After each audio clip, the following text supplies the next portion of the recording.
a multiple professional certification. He has multiple professional certification.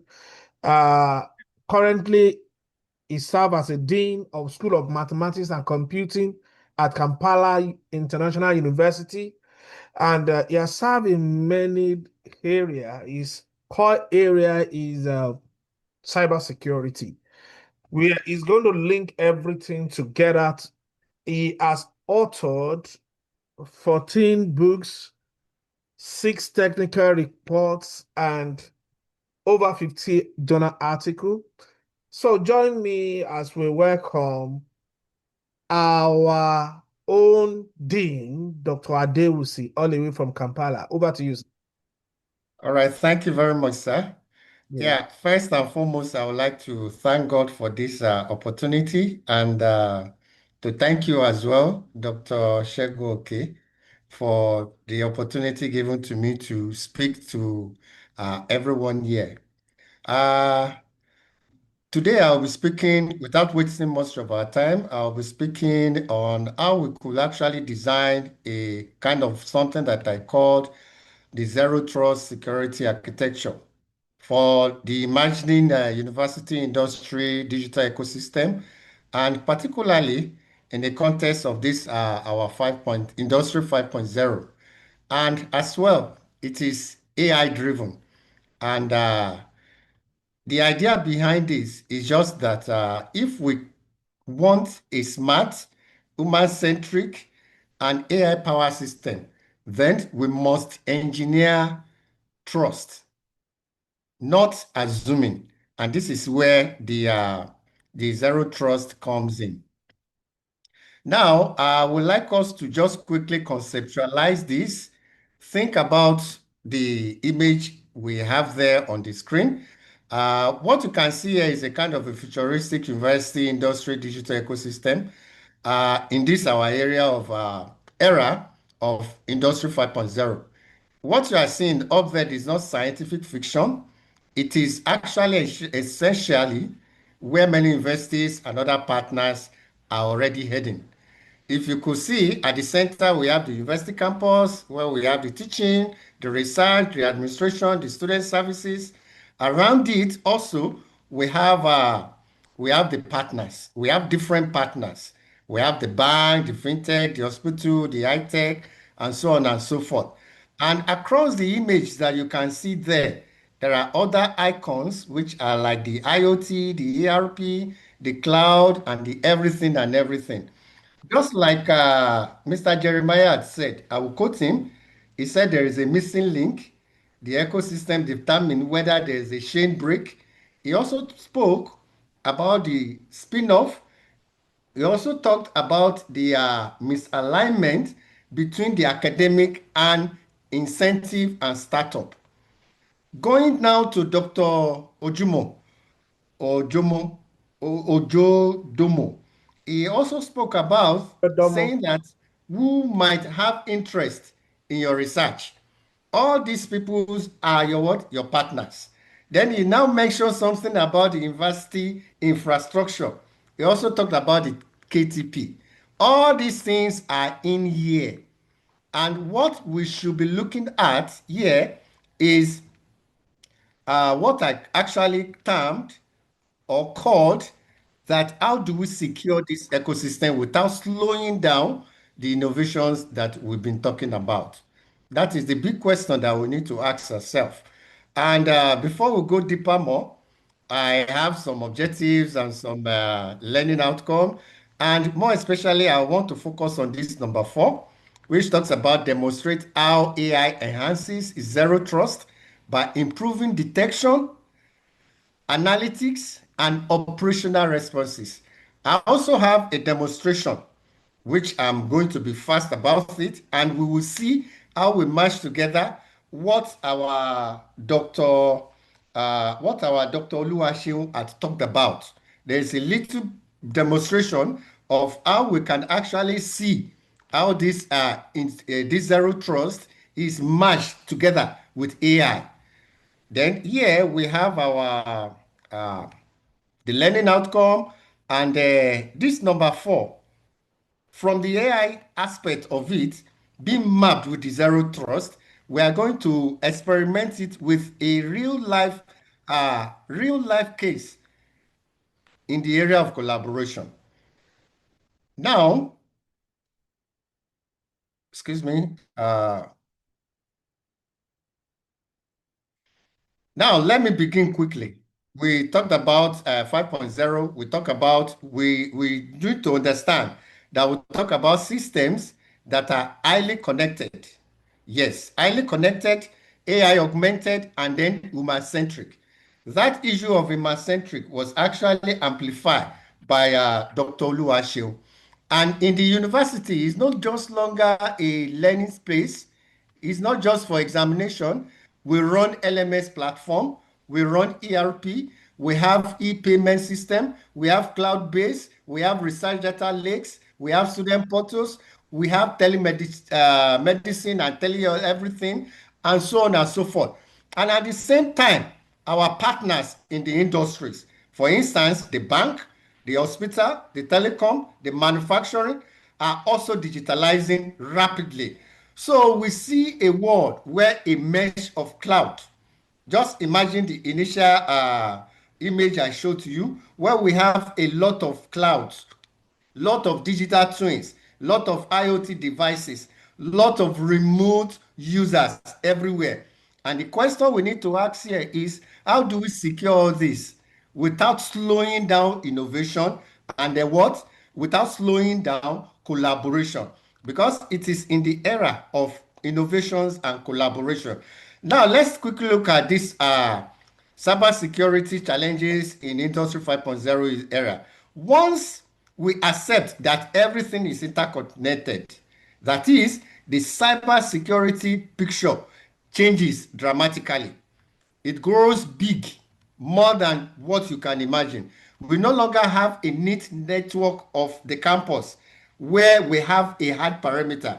Students and staff work from home, from mobile phone, from partner networks, from systems live on premises, in the cloud, and in other third-party platforms. In that environment, we see something that we call the ransomware taking down critical services.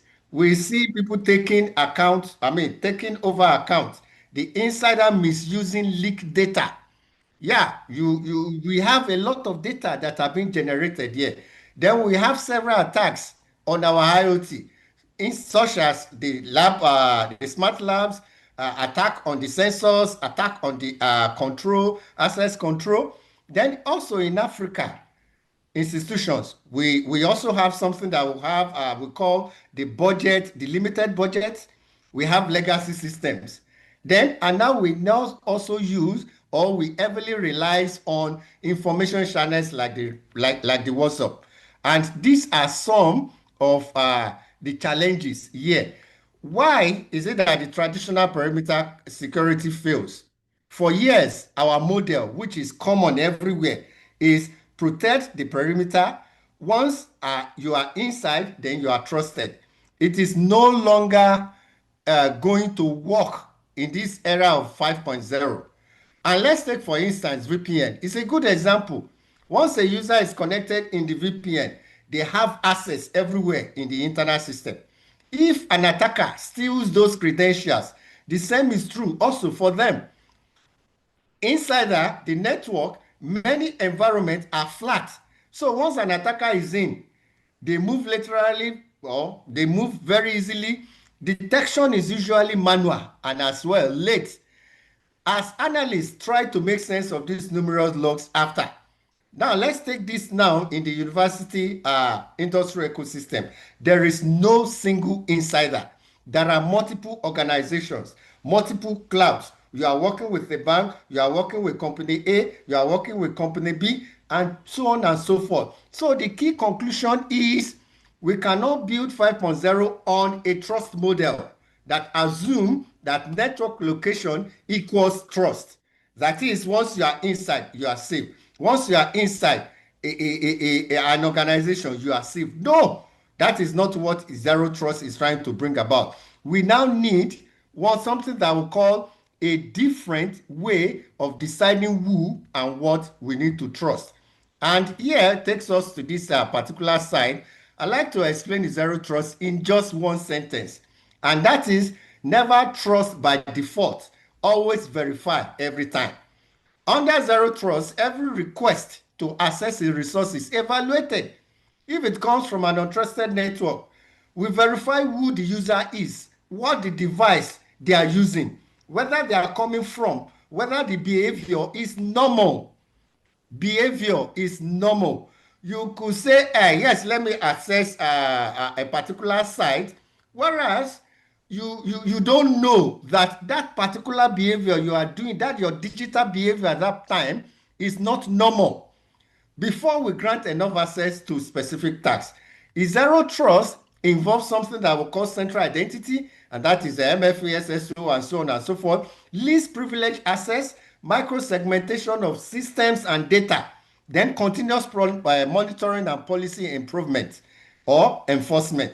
Importantly, zero trust is not just zero trust is not just a product, it is an architecture and a mind that fit very well with the world of different cloud and also remote users.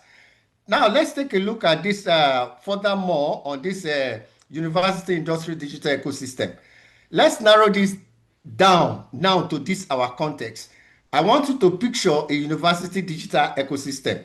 On the university side, just like I'd mentioned before, you have the ERP, we have the LMS, we have the research database, we have the HR, we have all of them like that. Then on the side of the industry, we have the bank, we have the hospital, we have the manufacturing plant, we have the telecommunication, and so on and so forth.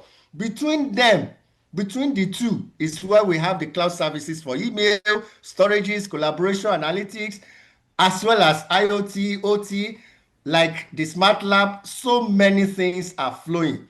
So many data flows in different directions. We have joint research projects. We have students doing internship and assessing partner systems. We have an integrated payment system. We have a lot of things are happening here now in this particular industry 5.0. And each of these data, each of these flows, they cross across different organizational boundaries and trust boundaries. The security question which we can ask here is, can we treat this as one ecosystem and apply a consistent trust model instead of each Iceland doing its own things on their own? And that is exactly what a well-designed zero trust architecture can help us to do. That takes us to our slide 10. And here we can see a kind of a little proposed zero trust architecture, which I'm proposing. We can see from the slide that it shows a kind of an eye view of the zero trust architecture. From the bottom, we have the identity access. This identity access has to do with something we call the central identity provider, offering SSO and MFA. Yeah, that is for the first stage. Then it also is also a role or attribute-based access. It means students, staff, partners, vendors are clearly defined with appropriate rights. And above that, we have the policy. I won't be able to go deeper into them because of our time, but where I will talk more is about one of them is about this data and telemetry layer, and where we have a lot of aggregates of logs, lot of events, lot of endpoints, networks, cloud services, IoT devices into a central something that we call a security data lakes. And on top of that, sit the AI analytics where we use machine learning. And just like I said, I'm going to demonstrate for us where we use machine learning, the AI assistant, to detect something I call anomalies. You accessing a particular email, that behavior might be wrong. Yes, it might be wrong at that period of time, which we are going to see very soon. Then that takes us to I'm trying to progress fast. We can ask this question: where AI strengths in the zero trust? We might ask where exactly, or where does now AI comes into this? The answer is zero trust produces a lot of what? Telemetry. Far more than human can analyze manually. AI and machine learning are critical in determining unusual login patterns by places, by time, or by devices. Spotting lateral movement between segments that look suspicious because we are the digital age and we are moving now to this ecosystem. And we need a system in terms of security that can actually manage this our security aspect properly, identifying impossible travels and abnormal data downloads. I know most of us were in the university, we could see students accessing so many things on our ERP, on our system. But the question now is, how many of us are actually investigating that to detect maybe that their behavior, that their digital behavior is normal? I have a project that I'm working on. I call it Sabagen AIG. And what it does is it tries to take so many data together. I apply several machine learning into it, and they are trying to look at behavior, your digital behavior. All of us that are here now, there are some behavior we are doing. Like for instance, there are times some people will click the speaker will come up, we accidentally come up with our videos and so on. But if we put AI in this Zoom to detect all those anomalies while a presenter is going on, the AI will be able to say, you cannot unmute yourself, you cannot do this while somebody is speaking. You can now see how AI can transform. The impact is simple but powerful. It has a fast detection, fast response, and less downtime, which is critical in this 5.0 operations that we are going on. Now, it is very important to emphasize that security is just not about saying no to something. When zero trust and AI is in place, institution can actually innovate fast. The question now is how. First, they can safely share their data because you've implemented the zero trust. You Right? can share your data with industrial partners. You can access, you can be assessed and be monitored. Then also your access can be revocable. Secondly, they can deploy digital twin remote monitoring, which much more confident that compromising in one area will not spread everywhere. Then third, they can enable remote work and learning without exposing the entire system to the internet. Then lastly, they can onboard new partners into that ecosystem. So the key message here is zero trust is what? Is a safely rail that allow 5.0 innovation to move very fast at a greater speed. What you can see here is a kind of a proposed roadmap for university that might want to start now, begin to implement zero trust architecture. The first phase that you can see there is to consolidate identity store. You need to introduce the SSO where possible. You need to enforce MFA, either MFA2 or so on, or whatever it is, for Right. staff and high value system. Then the phase two is you need to identify the most critical assets. Typically, the ERP, your research data repository, your payment system, and so on and so forth. Then also, you now need to centralize the logs, events into what we call the security data lake.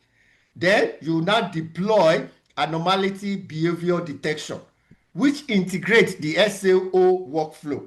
Then lastly, you just have to continue to do continuous improvement. And this will make the zero trust practicable and what achievable rather than just a theoretical or an abstract kind of an idea. And also you should be able to measure success.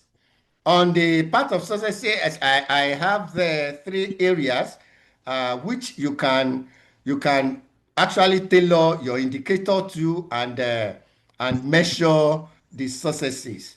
Sorry, Uh, please, can you hear me? Yes, sir. We have less than 5 minutes. All right, sir. Now, the last part, which is the practical part, I'm going to unshare and quickly try to demonstrate to us, and we see how we can actually implement AI on on our zero trust of a thing.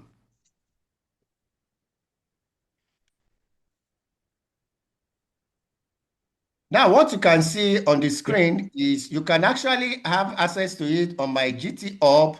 I will share the so that I will share Sure. the link so that you can also try to work with it.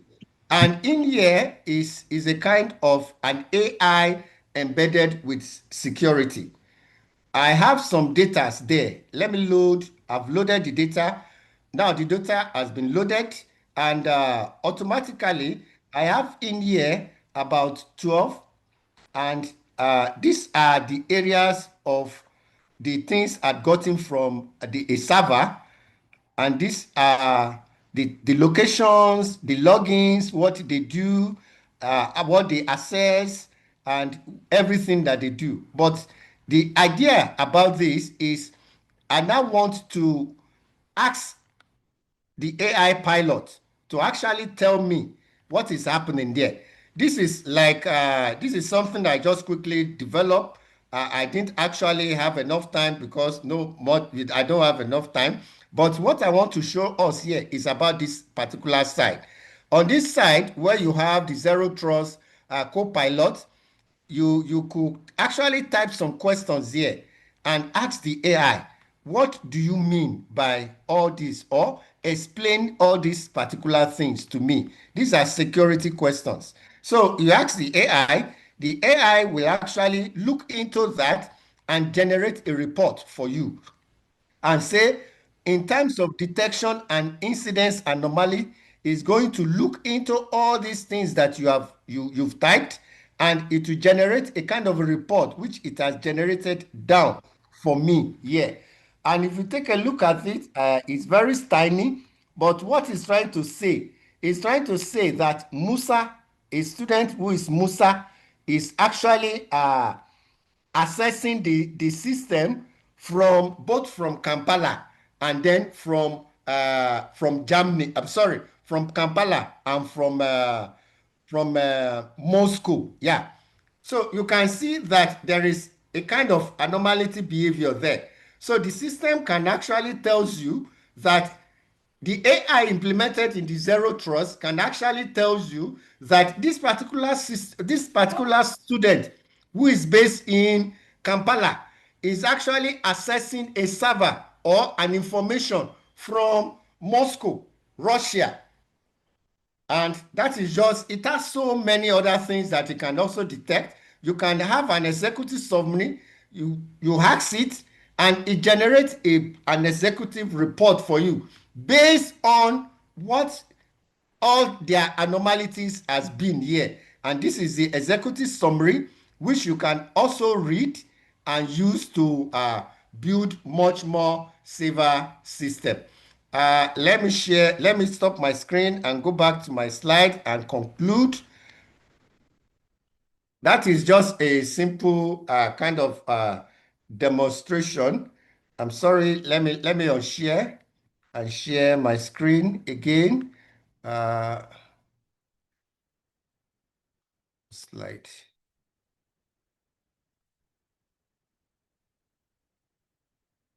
Yeah, in conclusion, as we can see up there, we could see that first, Industrial 5.0 demand a system that is deeply connected, AI enhanced, and human centric.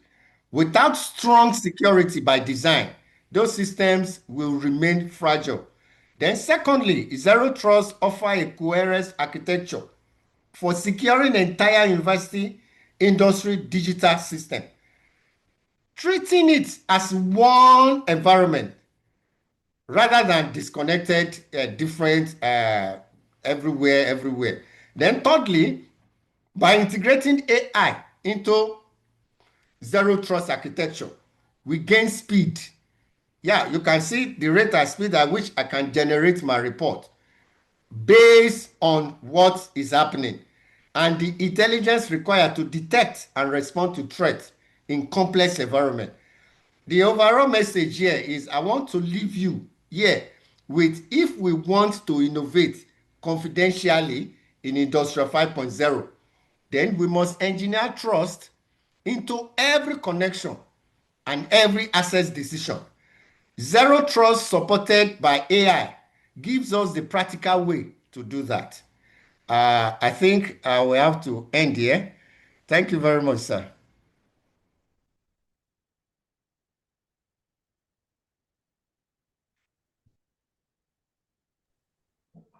Thank you so much, sir. Dr. Thank Okay, are you. you on or should I take this? Yeah, thank you, thank you, thank you. I can see the response. I can see the way we are putting our LinkedIn. While we are doing that, we can continue to share it among ourselves. Try to send a request to every to the like mind, learn from one another, and these will help us to be able to build a huge community. Now, let's just quickly go into the question. Can we just drop a word of appreciation for all our speaker, please? Make sure you type, put it on the chat, say something on the chat. Let's appreciate them. Yes, Dr. Bernard, you raised up your hand before we move to this section. Can you please go ahead with your question? Yeah, unfortunately, I don't know if you're hearing me. Yes, perfect. Yeah, I want to first of all appreciate you once again. I'm so concerned because, yes, I'm in emphasis in Kampala International University, and at the same time, I'm an economist, right? So I manage innovation. At the same time, I'm deeply involved in entrepreneurship activities. You see, I was moved by the topic of that is the scope of the day. And I've been so concerned about the poverty minds of our our scholars out there. I remember I saw my DD, I call him DDs, shared the link on our platform. I quickly suspended some of the things I'm doing and decided to join this discussion because it's really timely. It's coming at the end of the year where we have to think of what to do in 2026. And I think academic staff need platforms like this. Most of some of our academic staff in Nigeria need platforms like this on how to change their mindsets towards thinking.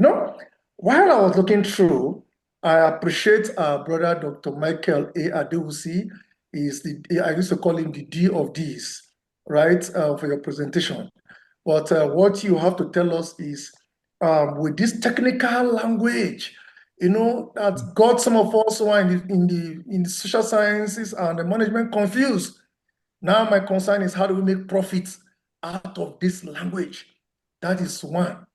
Now, number two, I appreciate the woman in AI Connect, the platform that she just shared to us. Right? She threw our mind to how many years have we spent in academics?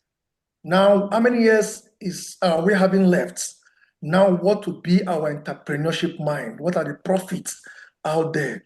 So she should also guide us, encourage us on how we can bridge this gap, because so many academic staff today have lost a lot, a few years to leave the job.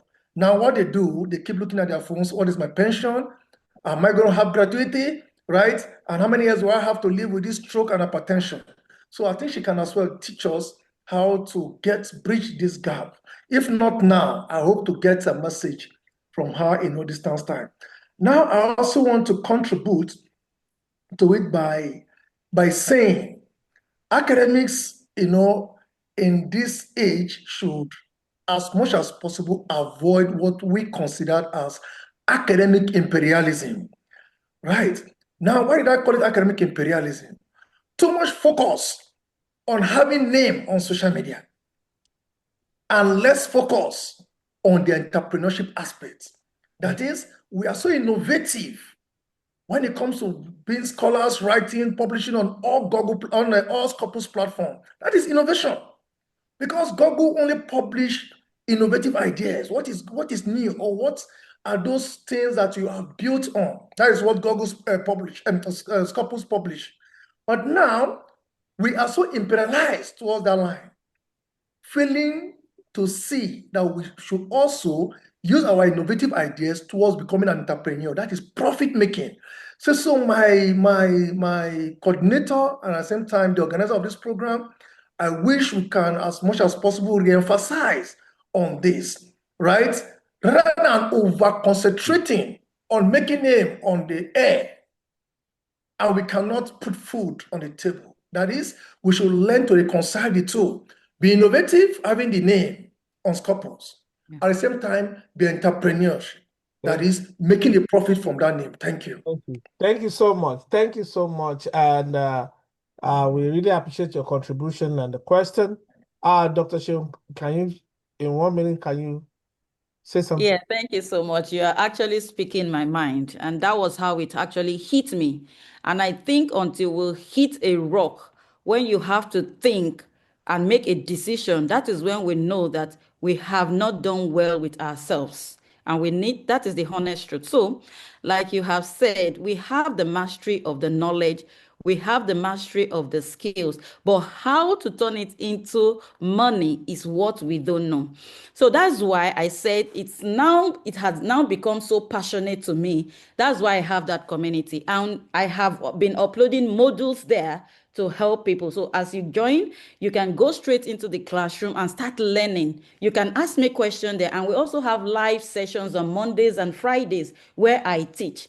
Last Friday, it was about how can you create mini courses that you can sell online. So I teach these real, turning that knowledge into a digital product or a service. That is what I teach in that community, because I want to change the narratives. We should have millionaire researchers. We shouldn't be poverty researchers. It pains me to see how many years each and every one of us put in. But at the end of the day, I saw one banner when the ASU people were I think they were having something like a strike, and they were like, are we going to retire to poverty?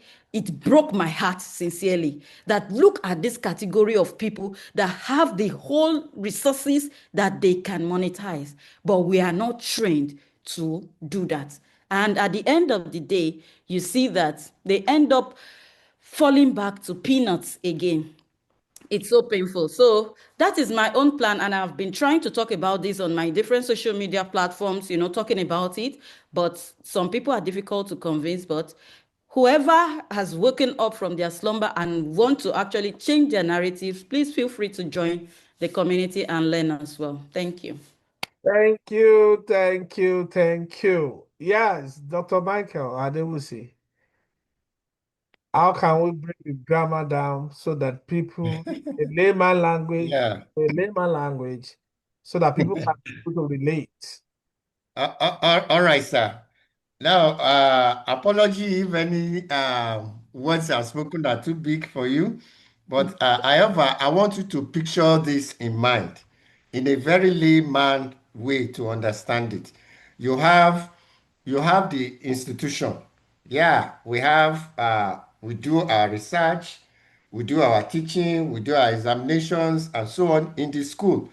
Then outside the industry, we have people who are ready to fund, who to bring money into the institution. We also have banks that we also work with. Now, there are two things here. We want now to build something that will match the two together. The bank doesn't need to leave their office and come and write on paper and work on paper. So we want to build something, a technology that the person in the industry will come into that, let's just assume a web page, will come to that web page, put some things there.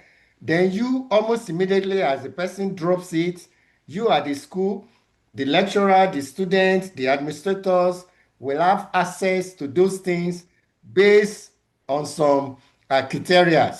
Now, we now want to put a security that those things that the person from outside that put that thing into that ecosystem where the two of you are is not given into or does not fall into a wrong man's hand.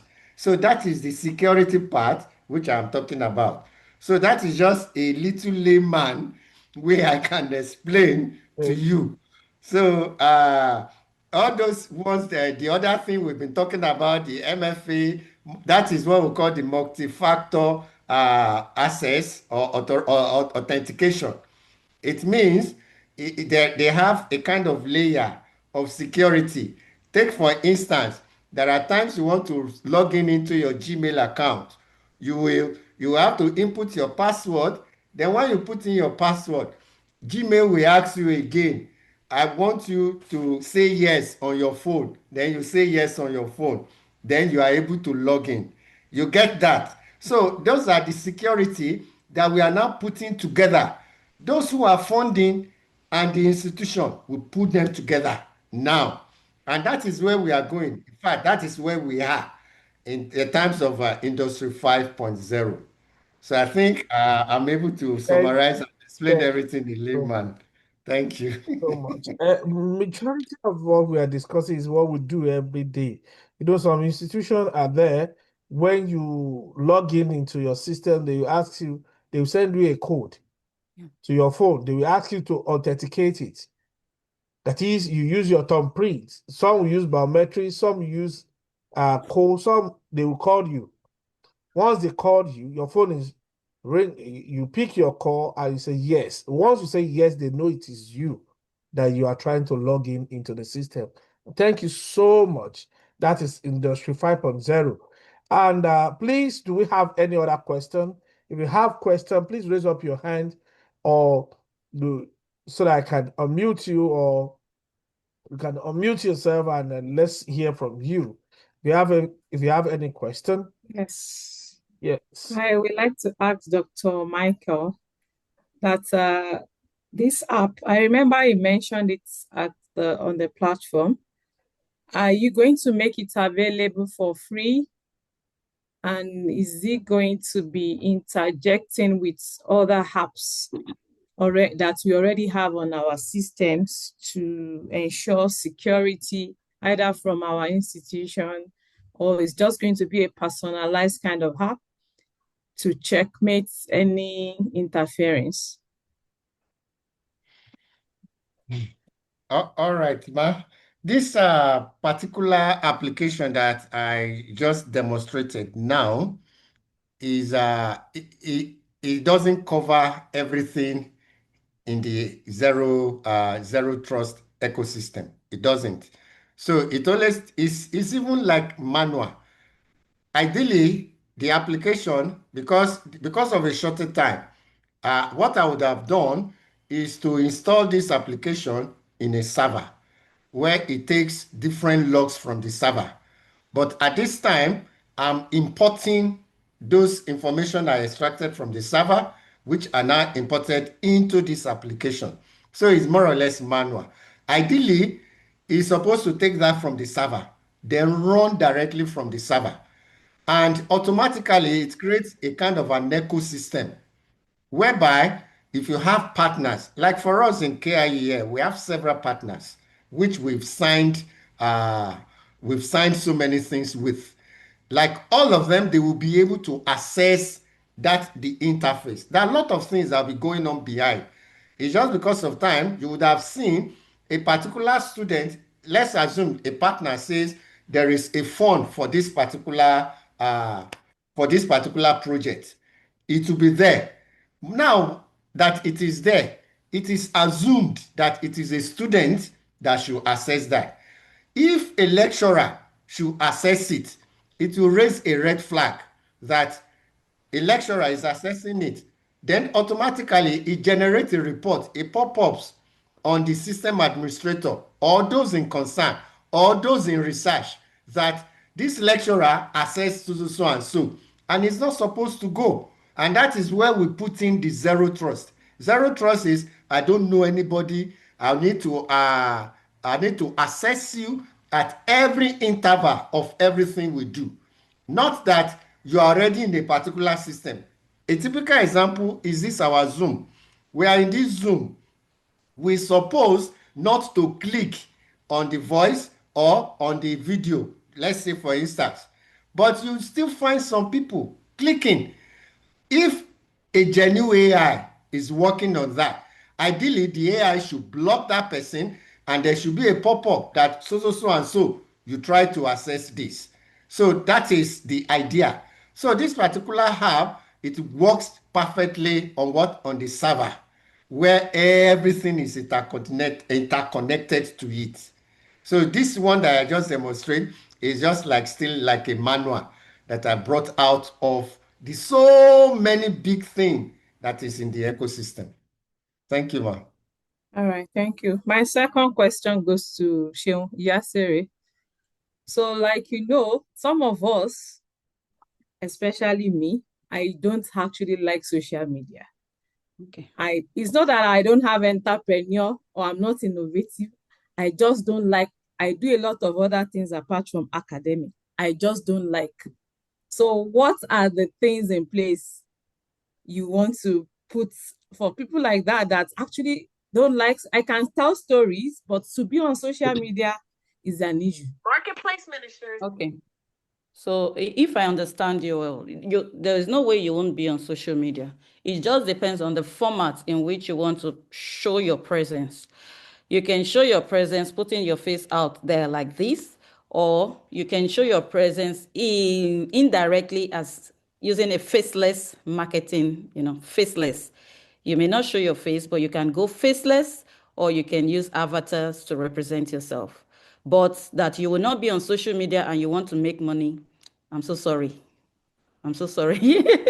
Because Okay, that is I'm where making money. Maybe I can make more, right? you can make So what I'm more. saying is that there are people probably like me that it's not that they don't want to show their face, they just don't want to show what they're doing. Like, I don't know how to put it. So what are some of the tools that I don't know how to explain this, but I know what I'm talking about. They Yeah. don't want to show what they are doing. That means they are not ready to sell. So They are selling. They are selling. the selling is Probably- limited to what they could have done when they can connect with other people. So it is still limited. So, sorry, can I come in? When you said they are selling, I agree with you, they are selling. However, think of Amazon. If Amazon remain in Maryland where they are, or in California where they are, will you be able to order from them? So they are selling, right? Where they are. But what they are selling It's is limited. only limited to what where they can expand to or where they're exposed to. Yeah. So as like myself, you said you don't like social media, you don't need to put your face in some certain thing. Yeah. If I don't put my name, you won't know I'm the one behind it. If I don't put my name, Yeah. as I'm talking to you, I have 4 or 5 YouTube channels that I'm managing. And those YouTube channels, you hardly know that I'm the brain behind it. And the social media and the YouTube channel are making money. Yeah. So if I did not do, if I didn't tell you, you won't know. So we have people like that. So if you want to try you may not you may not put just don't put your face. We have several faceless. Faceless, yeah. Yes, and they are making cool money. Thank you. Thank you so much. So this is the way it works. When we talk about digital business, that means your business can be patronized by anybody in the world. So, but if you're limiting, how you share your content out there. That means the only few people that get to see your content or your advert will be the ones to patronize you. But there is the potential for you to reach a wider audience if you have content that are out there speaking on your behalf. So you can either do it faceless in different ways. There are different faceless, way to run your business. Yes. And people are also using AI avatars to even advertise what they are selling. They are not the one, but they use AI avatar, probably who wears the clothes or who handles the product, and then they are still selling. So it depends on the format, Miriam.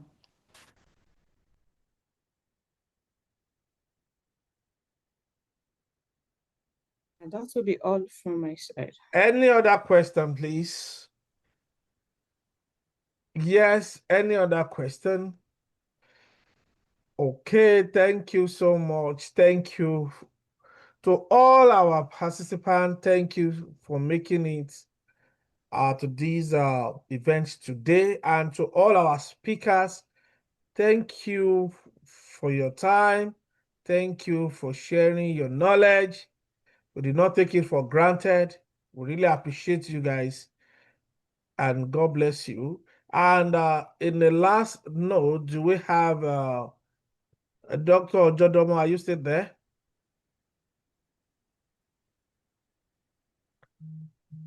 Or Jodomo, are you still there? I'm not too sure. Okay, let's just hear one or two things from you, Dr. Yaseri, the parting word, so that we can, before we close the presentation. All right. Thank you so much, sir. Thank you once again for inviting me to share my thoughts.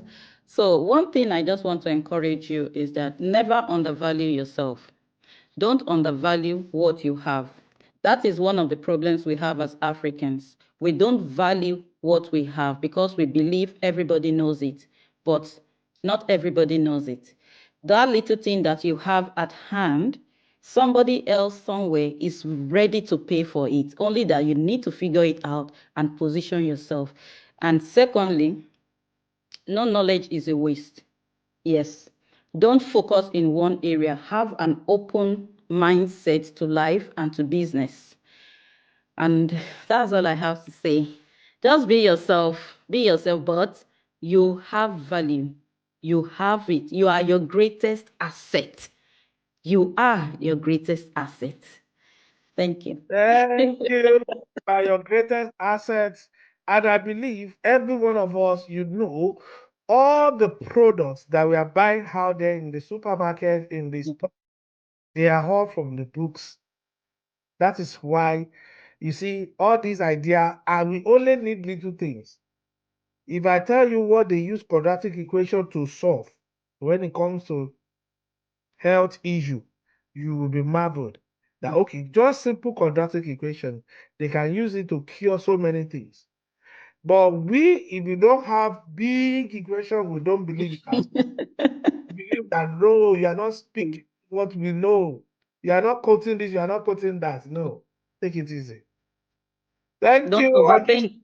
Don't overthink it. Don't overthink I it. think, aha, that's the word. Don't overthink it. Just take it easy with yourself, and not only the sky is just the beginning.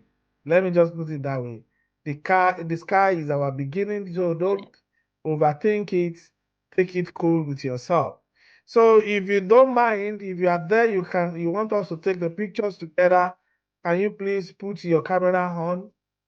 Yes, put your camera on. Dr. Bernard, thank you so much. I appreciate it.